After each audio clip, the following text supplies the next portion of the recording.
Correspondant sur place, mais oui, Télématin, un correspondant en Californie, s'appelle Claude Budin Judo. Il nous a parlé il y a quelques temps de ça, d'un spectacle, d'une troupe qui s'appelle Cavalia. Cavalia, vous avez déjà une idée de ce qu'il montre, oui, et l'histoire de chevaux là-bas. Et ce qu'il nous a dit surtout, c'est qu'il y a un petit frais. Ça y est, Clo-Clo. Je voudrais vous le présenter, mais qu'à cela dire, allons-y. En route pour Burbank, au nord de Los Angeles, coincé entre une autoroute et une voie ferrée, un immense chapiteau.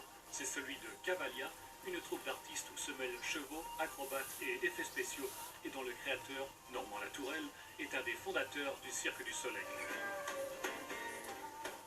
Le spectacle s'appelle Odysseo, et parmi les cavaliers, un jeune Français qui a rejoint il y a un an la troupe de Cavalia. Moi je m'appelle Antoine Romanoff, j'ai 20 ans, je viens de Toulouse et je suis cavalier. Je travaille ici donc à Odysseo. Je suis cavalier, je monte des chevaux et puis je performe le soir pendant le spectacle. Antoine a commencé à monter à cheval dès l'âge de 6 ans. Son professeur d'équitation en France, c'était Benjamin Ayot, qui est devenu le directeur artistique de Cavalia. Antoine se joindra donc tout naturellement à la troupe internationale des 35 artistes, dont 18 cavaliers, qui se produit tous les soirs sous le grand chapiteau. Le spectacle, il y a un mélange de cavaliers, d'acrobates, de danseurs. La difficulté, ça a été un petit peu de mettre tout ça en même temps, de tout mélanger. Et que les chevaux n'aient pas peur, par exemple, des écharpes, des skitters. Quand on travaille avec les chevaux, déjà c'est un animal dangereux quand même. On peut se prendre un coup de dent ou un coup de sabot, donc il faut toujours faire attention. Et puis bien sûr, quand on est par exemple en poste ou quand on est debout sur deux chevaux, quand on fait des figures sur les chevaux, si on tombe, bien sûr à cette vitesse-là, ça peut faire mal.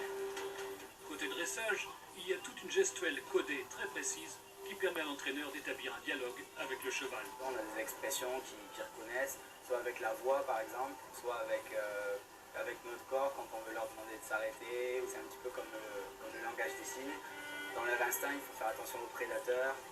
Donc ils sont très attentifs par rapport à ça, par rapport à comment est la personne avec lui. Quand il n'est pas en spectacle, Antoine s'occupe de ses chevaux. Sur un total de 65 chevaux, il en a 3 à sa charge et il passe beaucoup de temps dans les écuries attenantes au chapiteau.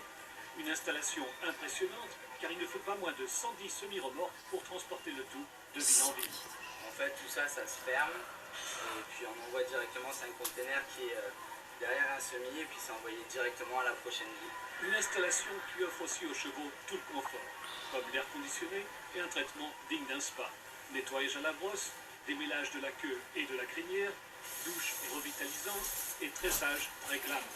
Un véritable institut de beauté pour ces stars du spectacle. L'animal aime bien être sur scène parce qu'il y a toute l'énergie des gens qui regardent le show et puis qui sont émerveillés par leur beauté. Des fois ils sont fatigués bien sûr comme nous, mais ils aiment bien se présenter, ils aiment bien avec la lumière, la musique.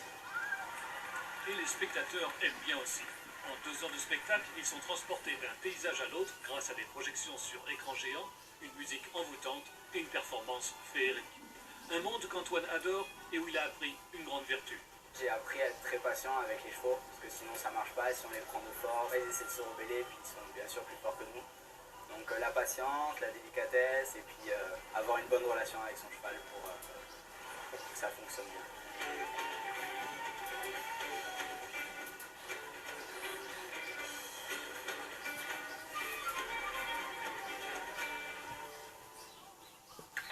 Merci Claude, bienvenue en France. Si jamais il passe par ici, ça plaira beaucoup parce qu'avec le spectacle de Bartabas, vous aimez énormément. Je suppose que là, vous aimerez aussi s'il vient en France. Je vous le signale. La revue de presse